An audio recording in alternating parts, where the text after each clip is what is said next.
So unless you've been living under a rock, you know that automotive landscape has changed dramatically in the last few decades. And yes, cars, like everything else, are constantly getting upgraded and modernized, anything from giant screens full of latest tech to sophisticated safety systems that help us and people around us to make it home safely. But the other, much more significant change is electrification. Electricity is heralded as the way of the future and quickly started to make its way into mainstream legacy car maker lineups, threatening to seal the future of internal combustion engines, which dominated the market since the invention of automobile. But I'm not going to be talking about electric cars, nor the ones powered by internal combustion engines in the video today. Instead, I will be taking a look at the all-present but neglected middle child of car industry, the hybrid cars. Greetings everyone, my name is Nikola Tomic, and in today's video we're going to try to take a look at the hybrid cars, and more importantly, why haven't we started using them much sooner?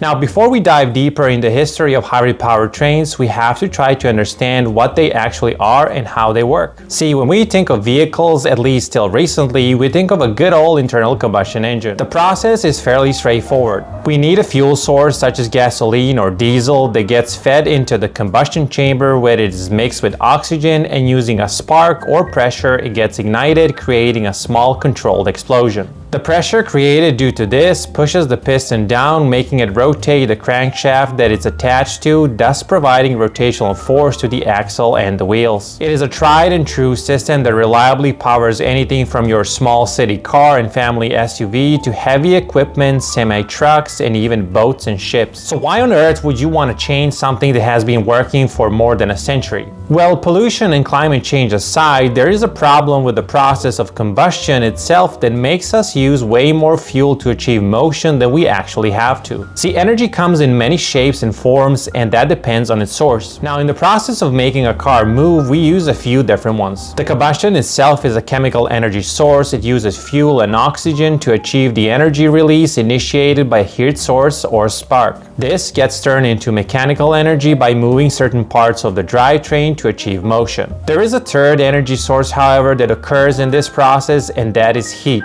Depending on the speed of the vehicle, there are around 50 explosions happening across all cylinders per second. This, as you can imagine, generates a lot of heat, which is the reason why your car has to have an adequate cooling system to mitigate this issue. Now, all that heat is basically wasted energy that we cannot recuperate. Matter of fact, only between 11 and 37% of energy generated goes to the actual motion of a vehicle, while vast majority of it is being lost through heat and friction. So it is pretty clear that although this process works, it's highly inefficient, more polluting, and more expensive by definition. So is there a way to make this better? Well, enter hybrid engines. See, trying to capture all that heat is a fool's errand at this point. See, the only way we've been doing this is through steam engines, but in that case, your vehicle will be much larger to accommodate all of that and much more complicated, thus it will defeat the purpose. Now, instead of doing that, a hybrid setup relies on capturing momentum of a vehicle. When a vehicle gets up to speed, it is in motion until it starts to slow down. When that happens, the electric part of a hybrid drivetrain uses that generated momentum to create electricity by working as a dynamo. The electricity then gets stored in a battery pack until the vehicle accelerates. Then it goes to the electric motor that works in conjunction with the internal combustion engine to provide motion. The whole process makes the car much more efficient simply by recuperating some of the energy that will normally be lost and putting it back to use. Now, the question that you may have at this point is, well, if this is so good, then why haven't we been using it much earlier? It is a good question and a bit of a complicated answer. Firstly, we actually have been using hybrid systems for longer than most of us think. See, in 1900, a talented young engineer named Ferdinand Porsche unveiled a prototype of a first hybrid car named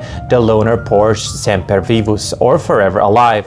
The car was an experiment, and its main goal was to prove that this technology has a future in the industry and maybe no better alternatives. Going forward to the time of World War I and World War II, we encountered submarines and U-boats. These terrifying predators of the open seas were actually powered by hybrid systems. In essence, these were diesel vessels that would run their internal combustion engines while floating on the surface, thus enabling the exhaust gases to freely escape like in a regular car. These engines, however, were not powering just their propellers, but also their batteries stored below. Once the batteries were full, they would dive and continue their hunt using the silent electric propulsion. These systems, however, were pretty large and the batteries were not that efficient, thus it wasn't really economical to install them on a regular car. Although there were hybrid cars coming out after World War II, these were mostly experiments hitting a niche market, but nothing more than that. Furthermore, oil was still regarded as a better solution with not a lot of awareness of its negative consequences, thus it was simply no reason to change anything. It wasn't in 1997 and the launch of Toyota's first generation Prius that the world started to look at this technology as a better solution. Better gas mileage and longevity of the engines due to the lower usage all meant that this is something worth investing in. Other manufacturers picked up the trend until hybrid cars became a very common thing and even preferred by many. As of now, around 9.1% of cars in North America are hybrids. And that may seem like a very small number, they are continuing to grow mainly at the expense of pure internal combustion vehicles. Now, what the future brings remains to be seen. The EVs have made quite an entrance, although their sales have stalled a bit lately. In the meantime, big gas guzzlers are on a seemingly irreversible path of decline. So will the hybrids be the bridge between these two technologies, or they will simply disappear like many other before? We will see. So that brings us to the end of another video. Thank you very much. I hope you enjoyed this really interesting topic. And please let me know down in the comments below, what do you think about the hybrid cars? Do you have one? Would you consider buying one? And do you think that this solution will be still around in the future? If you want to consider liking and subscribing to this channel, I would appreciate that greatly. If you think that you can support me through places like Patreon, you can find the link down in the description and the pinned comment as well. In the meantime, watch some other videos that I make. As you may know, I make one short video per day and I do these longer videos every Wednesday. In the meantime, stay safe and I'll see you on the next one.